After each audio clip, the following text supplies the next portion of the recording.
meeldib alati kõik, mis on kõige uuem. Ehk siis tegelikult minu enda lemmik iPhone praegu on seesama 6 Plus, kuna ta ongi enda suuruse poolest hästi mugav interneti kasutamiseks, meilide lugemiseks, kirjutamiseks. Ja kui mina praegu valiksin, siis ma valiksin kindlasti selle 6 Plusi. Üsna imelik muidugi, eks ta on hästi väike ja iPhone'ile mitte omased plastmassist siit tagant, eks. Kui me võtame siit juba alates 4-st ja 4S-ist, siis need on juba tagant kõik klaasist ja hiljem juba 5 juures täitsa alumiiniumist. Et selle 3. generatsiooni oma et ta on plastmassist ja hästi väike, et täitsa huvitav on kohe käes hoida teda. Kas see iPhone, mis täna välja tuleb, peaks disaini mõttes ka midagi uut välja mängima või on see käes hoidmise tunne juba nii maksimumini viidud? Ma usun seda, et ütleme selle disaini osas me väga suuri muutusi ei näe praegu, et pigem ta jääb kujult ja suuruselt samaks. Et mis muutub, on pigem siit selle telefoni sisu. Ja võib-olla siis mängitakse natukene värvidega. Et nii palju, kui tehnika piirkondades räägitakse, siis võib-olla tuleb see uus mudel näiteks kas või roosa värviga. Siin tegelikult ju Apple prooviski neid värvilisi telefone teha selle 5C-ga, kus oli siin tervelt siniseid ja mustasid ja rohelisi telefone. Aga võrreldes ikkagi selle põhimudeliga 5 ja 5S-iga, eks nad muidugi nii hästi vähemalt minu meelest ei müünud.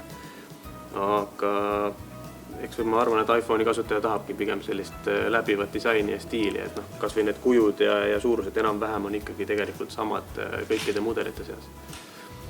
Ja kas või see nuppude asetus ja see kõik on jäänud kuni viimaste mudelitena samaks.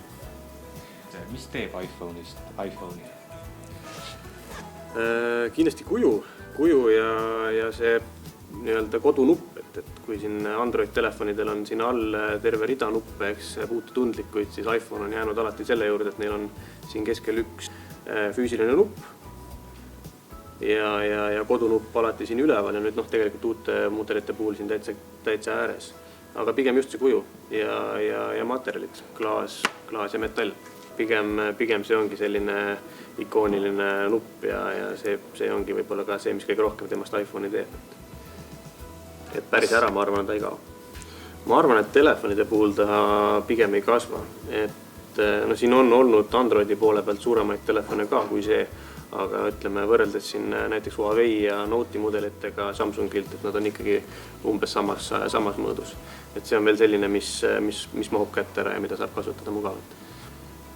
Ma ütleks nii, et see liigub positiivses suunas. Et kindlasti materjalid on läinud kvaliteetsemaks, klaas, metall. Mis minule meeldib on see, et on suurus kasvanud ja ka see telefoni paksus, et ta on läinud üsna õhukeseks, et teda on väga mugav käes hoida ja sellega ka kasutada. Et mis järgmiseks tuleb, seda ootan huviga. Mida ma olen kuulnud, mida nad tahavad või vähemalt mida oodatakse nendest telefonidest, on see Force Touch funktsioon, et nagu on nendel Apple'i kelladel.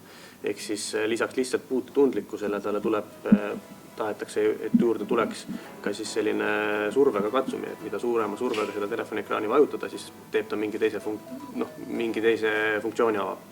Mida kindlasti tahetakse on, et see korpus oleks tugevam, sest nende kuute puhul oli suur probleem see, et nad kippusid painduma taskus just selle nuppude koha pealt, kus oli kõige nõrgem. Et kindlasti tahetakse, et see läheks tugevamaks. Ja tõenäoliselt ka kaamerat, et kaamera jääks vähemalt sama heaks kui mitte paremaks, et siin on juba telefone väljas, millel on 4K kaamera ja iPhone'il praegu veel seda ei ole.